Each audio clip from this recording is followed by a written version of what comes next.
रामायण कथाएं एपिसोड 9। प्रभु श्री राम का महिमा भरा रूप। इस एपिसोड में नवरसों, भक्ति और जीवन की मूल्यवान सीखों के इस दिव्य अनुभव का हिस्सा बनने के लिए इस ऑडियो को अभी सुनें और हमारे चैनल को सब्सक्राइब, लाइक, शेयर जरूर करें।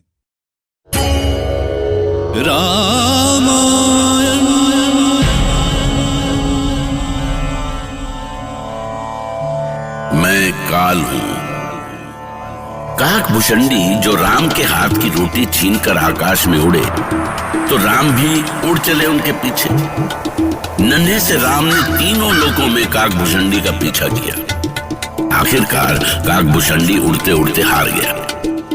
तब राम ने उन्हें अपने श्री हरि रूप के दर्शन दिए और काक नतमस्तक हो गए।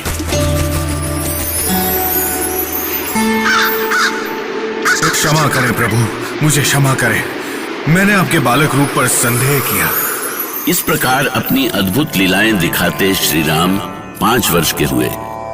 महाराज दशरथ को उनकी शिक्षा दीक्षा की चिंता हुई और एक दिन उन्होंने कुल गुरु महर्षि वशिष्ठ को बुलवाया।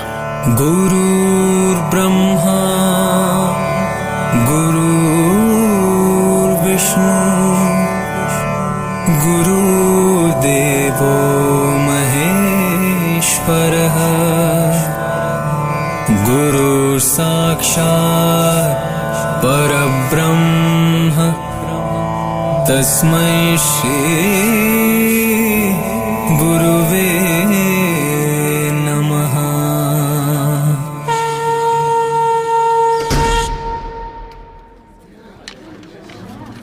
प्रणाम गुरुदेव, पधारिए।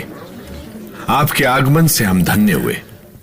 कहिए महाराज दशरथ, हमें किस विशेष कार्य से बुलाया? हमारे चारों पुत्र बड़े हो रहे हैं गुरुदेव। तो आप कुमारों की शिक्षा दीक्षा के लिए चिंतित है महाराज? आपके होते चिंता कैसी गुरुदेव। बस अब आप चारों कुमारों की शिक्षा आरंभ करें। अवश्य महाराज, मैं तो आपसे कहने ही वाला था कि अब कुमार शिक्षा के योग्य हो गए हैं। लीजिए, राम तो आप ही गए। पिताश्री, पिताश्री, ये देखिए पिताश्री, ये है मेरा धनुष। हाँ, बहुत सुंदर। देखा गुरुदेव, कौशल्या प्रिय राम अभी से धनुष धारण करने लगे। उधर देखिए महाराज, राम के साथ दूसरे भाई भी धनुष लिए चले आ रहे हैं। लगता है जैसा राम करते हैं उन्हें देखकर दूसरे भाई भी वैसा ही करते हैं।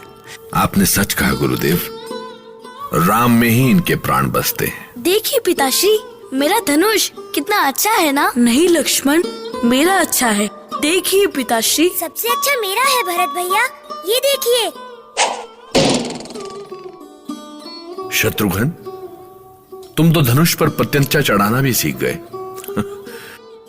तो अब तुम सबको धनुष चलाना भी सीखना होगा।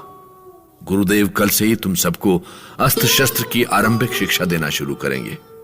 आओ चारों भाई, गुरुदेव का आशीर्वाद लो। प्रणाम गुरुदेव। जय हो, जय हो, तुम सबों की जय हो। अब हम कल से तुम चारों को शिक्षा देना आरंभ करेंगे। अवश्य गुरुदेव। और तब अपने आश्रम में गुरु वशिष्ठ ने चारों बालकों को शिक्षा देनी आरंभ की। चारों बालक एक से बढ़कर एक थे, पर उनमें राम सबसे अनोखे थे, सबसे अलग। खड्ग चलाए, बाण चढ़ाए और करे गुरुवंदन। धर्म युद्ध ज्ञान सब पाए, चारों दशरथ नंदन। तुम सभी ने लक्ष्य साधना सीख लिया है। अब तुम चारों को ये बताना है कि किसका कौन सा लक्ष्य है। पहले शत्रुघ्न को उत्तर देने दो। गुरुदेव, मेरा लक्ष्य मेरे शत्रु हैं। मैं अपने सारे शत्रुओं को मार डालूंगा। ठीक है, ठीक है। तुम बताओ भरत। प्रजा को जो दुख देगा वो मेरा लक्ष्य होगा गुरुदेव। और अब तुम बताओ लक्ष्मण। जो हम पर बुरी दृष्टि रखेगा मैं लक्ष्मण उसे नहीं छोड़ूंगा गुरुदेव, उसका वध कर दूंगा। ऐसे बहुत क्रोधी हो तुम लक्ष्मण, इतना क्रोध ठीक नहीं होता। जानते हो, क्रोध में कोई भी उचित निर्णय नहीं ले पाता है। अब तुम बताओ राम। मैं अपने लक्ष्य के बारे में समय के अनुसार सोचूंगा गुरुदेव। यदि बातचीत से ही हमारा कार्य हो जाएगा तो मैं धनुष का प्रयोग नहीं करूंगा। हाँ, ये तो ठीक है, पर यदि तुम राजा बनोगी तो? प्रजा की भलाई के लिए मुझे जो भी करना होगा करूंगा गुरुदेव। उसके लिए चाहे मुझे किसी भी संकट का सामना क्यों न करना पड़े। मैं तुम सभी के उत्तर से प्रसन्न हुआ। अयोध्या कुमारों ने अपनी योग्यता के कारण कम समय में ही अपनी आरंभिक शिक्षा पूरी कर ली। महाराज दशरथ अपने पुत्रों की अद्भुत कला कौशल से बहुत खुश हुए। माताओं ने गुरु के आश्रम से लौटे पुत्रों की आरती उतारी। परंतु अभी कुमारों ने गुरु की शिक्षा विद्या का ठीक से अभ्यास भी नहीं किया था कि एक विचित्र घटना हुई। सावधान! महाराज गादी के पुत्र, महान तपस्वी, धर्म के रक्षक महर्षि विश्वामित्र पधार रहे हैं। अयोध्या नरेश महाराज दशरथ की जय हो।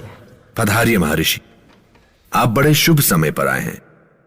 आपके आशीर्वाद से सारी अयोध्या का हित होगा। हम तो सारे संसार का हित करने की इच्छा से यहाँ आए हैं महाराज। आपके कुमार की अद्भुत योग्यता किसी से छुपी नहीं है। उन पर आप जैसे ऋषियों की कृपा जो है ऋषिवर। कहिए, हम आपकी क्या सेवा कर सकते हैं? सेवा के पूर्व हम आपसे वचन लेना चाहते हैं महाराज। कैसा वचन महर्षि? आप जैसे महर्षियों की सेवा में ही ये सूर्यवंशी दशरथ अपने प्राण भी दे सकता है। और ईश्वर की कृपा से अयोध्या राज के पास धन वैभव की कोई कमी नहीं है। धन वैभव की बातें करके हमें लज्जित ना करें महाराज। हम ऋषियों के लिए धन संपत्ति का क्या मोल। फिर आप क्या चाहते हैं महर्षि? आप वचन दें कि आप मेरी इच्छा को ना नहीं करेंगे। ठीक है, मैं वचन देता हूं। तो सुनिए महाराज, हमें अपने यज्ञ की रक्षा के लिए आपके पुत्र राम और लक्ष्मण दोनों चाहिए महाराज। नहीं महर्षि, नहीं महर्षि, नहीं, नहीं, नहीं। दशरथ से राम मांग लेना उनके प्राण मांग लेने से कम नहीं था। उनके तो प्राण ही राम में बसते थे। विश्वामित्र के मुंह से राम को ले जाने की बात सुनते ही वो मूर्छित हो गए। राम